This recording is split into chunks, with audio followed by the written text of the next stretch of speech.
কৈলাসহরের মনু নদীর পাড়ের বাঁধ সংস্কারে কোনো গাইডলাইন মানা হচ্ছে না এবং খুব ধীর গতিতে হচ্ছে কাজ বলে ক্ষোভ প্রকাশ করলেন বিধায়ক বিজয় সিনহা।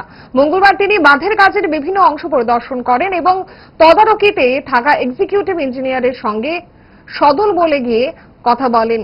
তিনি জানিয়েছেন দ্রুত কাজ সম্পন্ন করার জন্য বর্ষা এসে গেছে, এই সময়ে মাত্র 4টে গাড়ি দিয়ে দ্রুত কাজ সম্পন্ন করা যাবে না, তাই প্রতিদিন 20টি গাড়ি দিয়ে মাটি এনে ফেলার জন্য ইঞ্জিনিয়ারের কাছে দাবি করেছেন বলে জানিয়েছেন। উল্লেখ্য, কৈলাসহরের কাউলিকুড়া, সোনামুখী, গৌরনগর, কামরাঙ্গাবাড়ি, ছন্তৈল, দুর্গাপুর, সোনামারা, কিনাইরছড়, গোবিন্দপুর, বোলাপাশা, লক্ষ্মীপুর, সফরিকান্দি, লুটিয়াপোড়া, রাঙ্গাউটি, দেবীপুর, মাগরুল ইত্যাদি এলাকায় মনু নদীর পাড়ের বাঁধ প্রায় 40 কোটি টাকা ব্যয়ে বাঁধ সংস্কারের কাজ শুরু হয়েছে। বাঁধের কাজ খুবই নিম্নমানের হচ্ছে বলে বিধায়ক শ্রী সিনহা অভিযোগ করেন। কৈলাসহরে বন্যা নিয়ন্ত্রণের জন্য বাঁধের কাজ শুরু হয়েছে। একটা বাঁধ আমরা এই মাত্র ভিজিট করলাম, ওটা হচ্ছে সোনামুড়া দুর্গাপুরের বাঁধ। কাপরাঙ্গা হয়ে পুলিশ রিজার্ভ পর্যন্ত গেছে এবং এই কাজ স্লো এবং যেভাবে প্ল্যান এস্টিমেট মতো হচ্ছে না, যার জন্য এক্সিকিউটিভ ইঞ্জিনিয়ারকে আমরা কথা বললাম এবং ওখানে যেভাবে টেন্ডার হয়েছে সেইভাবে কাজ হচ্ছে। মাত্র 4টা গাড়ি দিয়ে কবে হবে?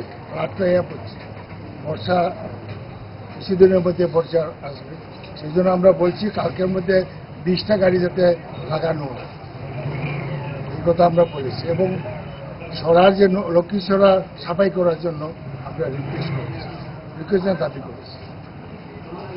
বাঁধের কাজের গুণগত মান কেমন লাগে? খুব খারাপ, অন্য সব জায়গাতে না, ওই জায়গাতে খুব খারাপ।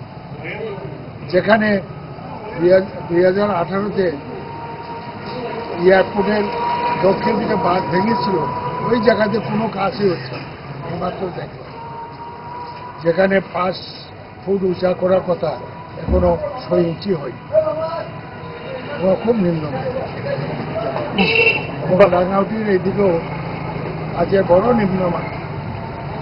সুতরাং যেহেতু বন্যা নিয়ন্ত্রণের জন্য বাঁধ কোটি কোটি টাকা খরচা করে করা হয়েছে, এটা যাতে ইঞ্জিনিয়াররা তত্ত্বাবধান করে আমরা রিকোয়েস্ট কংগ্রেস পার্টি। ডায়েট যতই রেস্ট্রিক্টেড হোক না কেন, ওয়েদারকে তো আর রুটিনে ফেলা যায় না। But if there is a problem, 5 দশক ধরে গ্যাস, অম্বল ও পেটের সমস্যা একমাত্র সমাধান গ্যাস নল।